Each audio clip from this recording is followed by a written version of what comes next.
sen qəbrə qoyulanda sənin yanında nə anan bir saat qalmayacaqdır, nə də atan yanına girməyəcəkdir, nə də sevimli bala, nə də qız balası. Onlar bəlkə bir saat qəbrin üstündə qalacaq, bəlkə ağlayacaq, bəlkə doyulacaq, sonra çıxıb gedib və səni unutacaqlar. Hətta onlardan bəziləri sənin qəbrin üstündə heç gəlməyəcəkdir.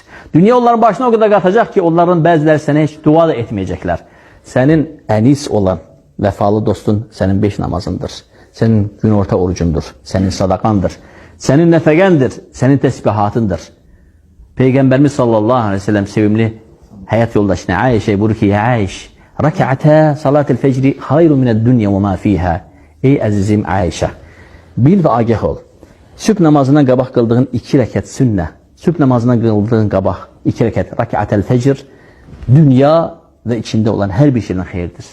Necə ola bilər? Çünki bu 2 rəkatın sənin qəbrindədir, sənin yanındadır. Amma dünya və içində olanların heç biri sənin yanında olmayacaqdır. Elə isə dünya və içində olan hər bir şeydən sənə xeyirlidir.